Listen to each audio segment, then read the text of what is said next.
Vous avez vu les résultats des championnats de France de biathlon à Oberhof? Bon, c'était bien pourtant la Coupe du Monde, mais alors qu'est-ce qu'on s'est régalé! Oh là là là là là. Allez, on glisse l'œil dans le viseur et on débriefe ensemble les épreuves individuelles féminines de cette étape d'Oberhof.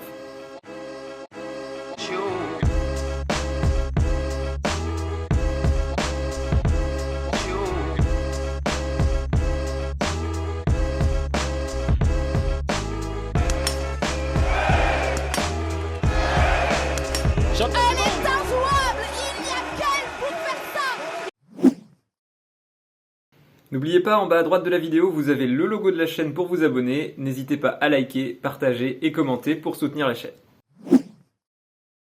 Petit point sur les news à l'abord de cette étape, la première de 2025. On sait maintenant que Lisa Vitozzi ne participera à aucune course cette saison. Après un suspense de tous les instants, la délégation italienne a finalement confirmé que cette saison serait une saison blanche pour la tenante du titre.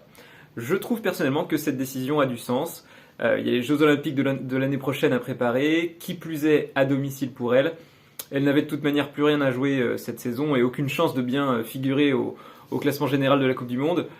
Potentiellement, elle pouvait tenter quelque chose sur les championnats du monde. Bref, le choix est acté. Nous ne verrons donc pas Lisa Vitozzi en Coupe du Monde cette saison. Un retour qui fait plaisir, par contre, c'est celui d'Ingrid Tendrevold. Alors, opérée du cœur il y a peu, elle fait son grand retour à la compétition à Oberhof.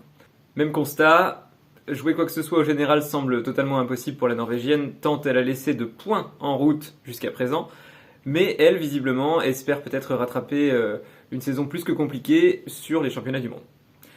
Nous étions restés sur des performances magnifiques de la part de nos jeunes françaises à l'image de Jeanne Richard, porteuse du maillot bleu de meilleure jeune, et forcément, un peu comme l'équipe norvégienne masculine, cela a des conséquences sur la composition de l'équipe de France féminine. Ainsi, Sophie Chauveau, parfois en délicatesse depuis ce début de saison, notamment à cause de son tir, est reléguée en division inférieure, en IBU Cup, et laisse place à Paula Bottet en Coupe du Monde. Elle qui était jusqu'alors la leader de l'IBU Cup, justement. Paula Bottet arrive sur le circuit Coupe du Monde cette année en beauté et nous fait un remake de Martin Uldal et vient s'imposer sur ce sprint d'Oberhof dans des conditions plus que compliquées sur le pas de tir. Elle termine avec un magnifique 10 sur 10, un 7ème temps de ski et compte plus de 30 secondes d'avance sur la seconde, la norvégienne Maren Kirkeide, à 9 sur 10 au tir. Une très belle surprise aussi pour la Bulgare Milena Todorova qui se hisse sur le podium en 3ème place, elle aussi avec un beau 9 sur 10. Justine Brezas-Boucher accroche la cérémonie des fleurs grâce au meilleur temps de ski de ce sprint, mais avec encore un 7 sur 10 insuffisant au tir. Suivi Minkinen, décidément, s'installe complètement durablement cette saison comme une prétendante à la cérémonie des fleurs sur chaque course. Océane Michelon, quant à elle, termine cette cérémonie des fleurs avec une belle 6ème place et reprend quelques points sur le classement du maillot bleu face à Jeanne Richard, qui termine à une jolie 11ème place. Lou Jean Monod se rassure après des résultats en dessous des espérances au Grand Bornand et accroche la 7ème place. Pour terminer ce tour d'horizon côté français, Julia Simon en 12ème place est la dernière des Françaises sur ce sprint avec 2 fautes sur son tir debout. C'est quand même beau de pouvoir dire que les 6 Françaises trustent 6 des 12 premières places de ce sprint. Ça fait vraiment très très plaisir. Côté Allemagne, on sait que par le passé, courir à Oberhof est un peu comme courir au Grand Bornand pour les Français. Il y a de la liesse, une ferveur incroyable en tribune, qui parfois galvanise certains biathlètes, mais qui parfois au contraire en paralyse d'autres. La jeune garde du biathlon allemand a répondu présent sur ce sprint avec une 9ème et une 10ème place de Julia Tannheimer et Selina Grotian. Par contre, Vanessa Voigt passe complètement à côté et termine 68ème. Et elle ne pourra donc pas s'aligner sur la poursuite. Car, je le rappelle, seuls les 60 meilleurs biathlètes du sprint peuvent concourir sur la poursuite. Franziska Preuss, de son côté, jusqu'à présent impériale tant sur les skis que derrière la carabine, est elle aussi passée à côté de son sprint. 3 fautes, un résultat qui dénote avec ses performances habituelles, on va dire hors norme d'ailleurs, derrière la carabine, et du coup là, une lointaine 28ème place et 2 minutes de retard sur Paula Bottet. Est-ce qu'il faut mettre ça sur le compte de la pression d'être à domicile, ou est-ce que c'est le début d'une baisse de régime? L'avenir nous le dira. Côté scandinave, on pourra noter les résultats intéressants des Finlandaises, avec notamment Sonia Lenhaimo, qui termine à la 8ème place. Cauchemar pour les Suédoises par contre, il faut descendre jusqu'à la 37ème place pour y trouver la leader Elvira Öberg. Elle concède plus de 30 secondes sur les skis face à Justine Brezas-Boucher et signe surtout un 5 sur 10 qui l'empêche d'exister sur cette course. 2 minutes 20 de retard à l'abord de la poursuite. Sa grande sœur Anna, qui revient de la compétition après avoir fait l'impasse au Grand Bornand, n'est que l'ombre d'elle-même cette saison, vraiment. Bon. Elle termine dans l'anonymat avec une 54e place et 5 fautes. Ses compatriotes Anna Magnusson et Ella Alvarsson, pourtant très en vue depuis le début de la saison, terminent respectivement 59e et 60e de ce sprint.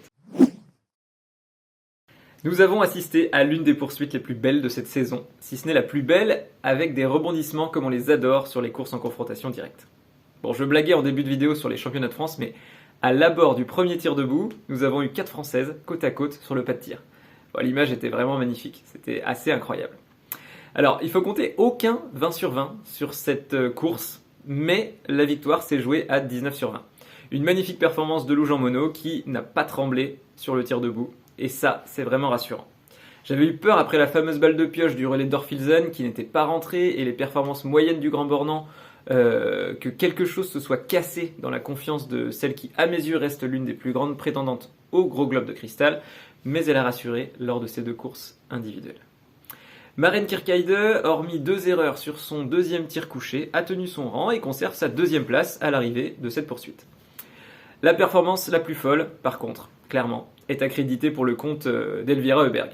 Partie à la 37e place avec plus de 2 minutes de retard, elle termine cette poursuite en 3e place avec un 19 sur 20 et surtout un temps total de poursuite canonissime avec quasiment 1 minute de mieux que Maren Kierkegaard, 2e en temps de poursuite.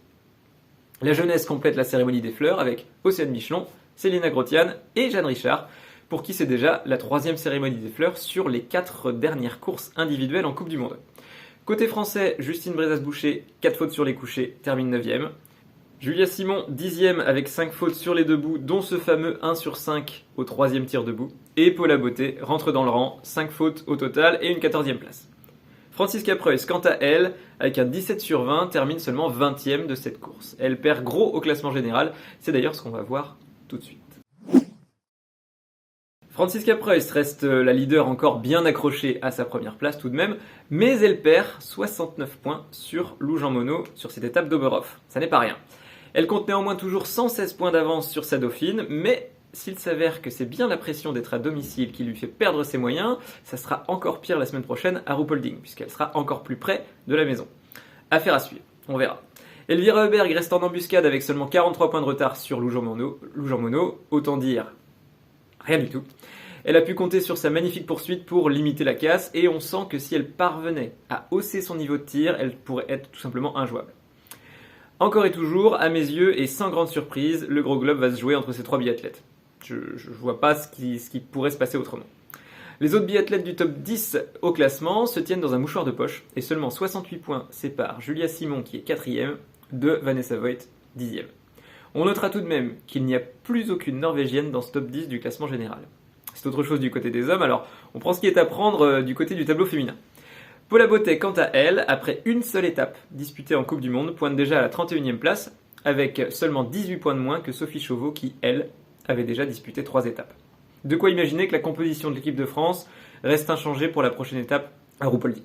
Petit coup de projecteur sur le classement de la meilleure jeune. Je le rappelle, seuls les biathlètes de moins de 23 ans peuvent prétendre au dossard bleu.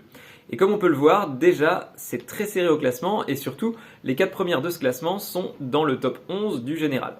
On sent d'ailleurs que les 4 premières de ce classement, voire même les 5 premières, peuvent prétendre à glaner ce titre de meilleure jeune en fin de saison. Une densité qui va dans le sens d'une sorte de basculement, un choc des générations au classement général, et on sent que la nouvelle génération pousse très fort, et qu'il ne manque pas grand chose à certaines pour venir tutoyer les sommets. Je pense notamment à Jeanne Richard. Jeanne Richard est sur un nuage depuis le Grand Bornand. Elle est maintenant 7e au classement général, toujours en tête pour le classement du dossard bleu de meilleure jeune. Elle s'appuie sur un tir couché exceptionnel depuis ce début de saison. Tenez-vous bien, 99%. Ajoutons à cela un tir debout à 85% et des temps de ski qui ne cessent de s'améliorer depuis le début de saison. Et vous avez le parfait cocktail d'une pépite au bord de l'explosion, si vous permettez l'expression. À propos des temps de ski, elle compte maintenant 6 secondes de plus au kilomètre qu'Anna Maria Lampic, la référence en termes de temps de ski sur le circuit. Ça peut sembler encore beaucoup, et c'est vrai que ça l'est encore, mais en début de saison, Jeanne Richard concédait près de 10 secondes au kilomètre, soit une amélioration significative de 4 secondes entre la première étape et cette 4e étape ici à Oberhof. Surtout, ce que j'adore chez cette biathlète, c'est sa fraîcheur, son naturel, son franc-parler en interview, et on sent qu'elle en veut, qu'elle a la niaque, et que seul le ciel peut l'arrêter. Il y a encore du chemin à parcourir, c'est sûr, mais on sent qu'elle n'a pas peur de venir bousculer la hiérarchie, tant au sein du groupe France qu'au sein de toute la planète biathlon. Lou Jean Monod m'a fait peur au Grand Bornand, et comme je le disais avant, là, elle m'a rassuré à Oberhof. C'est selon moi la biathlète la mieux armée pour aller chercher le gros globe de cristal. Je le pense depuis le début de saison et je continue de le penser. La saison est un marathon et mentalement, on sent qu'elle est prête à en découdre. Elle a redressé la barre et présente des statistiques de haute facture, pas forcément les plus ronflantes du circuit, c'est vrai, mais mises tout ensemble, ça fait très très mal. Comme les 3 victoires qu'elle a déjà à son actif depuis le début de saison. Elle concédait tout de même en interview que Franziska Preuss était très solide malgré ses contre-performances ici à Oberhof, et c'est vrai. Mais tout de même, ce regain de confiance et cette pression potentielle sur Franziska Preuss avec les 2 étapes allemandes peuvent faire changer le momentum, et même si on peut penser qu'elle est encore loin au général, une grosse centaine de points, ça n'est presque rien quand on sait qu'une victoire en rapporte 90. C'est sévère, vous pensez ? Peut-être. Mais il n'empêche que je parlais de momentum, et là, on y est. Franziska Preuss avait été jusque-là impériale avant l'étape d'Oberhof. 3 victoires depuis le début de saison, 7 podiums, et jamais en dehors du top 5, jusqu'à cette semaine. Chaque année, on le sent, les biathlètes allemands ont la pression à domicile. Je me souviens de Benedikt Doll, fraîchement retraité de l'année dernière, qui passait souvent au travers lors du diptyque allemand. Là, on a vu une Franziska Preuss dans l'ombre, et en délicatesse avec son tir pour la première fois de la saison. Alors, est-ce que ce n'est qu'un faux pas ou un réel changement de momentum, justement ? On verra. Déjà, au Grand Bornand, elle avait indiqué ne pas se sentir au mieux physiquement, mais elle avait assuré au tir de manière exemplaire. Là, sur les 2 courses d'Oberhof, c'est 3 fautes sur chaque course, et au final, une 28e place sur le sprint et une 20e place sur la poursuite, et 69 points de perdus sur Lou Jean Monod au classement général. Alors attention, loin de moi l'idée de l'enterrer. Elle est à l'heure actuelle toujours la mieux placée pour remporter le gros globe, mais sur la longueur, surtout si ses statistiques de tir prennent du plomb dans l'aile, sans mauvais jeu de mots, je pense qu'on peut penser qu'elle va baisser de rythme d'ici la fin de saison. L'avenir nous le dira, et l'étape de Ruhpolding sera déterminante pour la suite de la saison au niveau du mental, tant pour Franziska Preuss que pour Lou Jean Monod. Son très beau début de saison est stoppé net par sa contre-performance sur le sprint. Seulement 2 fautes au tir, mais un temps de ski bien trop lent pour rivaliser, et une 68e place qui l'a empêché de participer à la poursuite, et une dégringolade à la 10e place du classement général. C'est la dure loi du biathlon, et en voici un parfait exemple. Voilà, le débrief est terminé pour aujourd'hui, j'espère qu'il vous a plu. Si c'est le cas, n'hésitez pas à vous abonner, à commenter, liker, partager. On se retrouve très vite, sans doute dès demain, pour le débrief du circuit masculin. D'ici là, gardez bien l'œil dans le viseur. Ciao!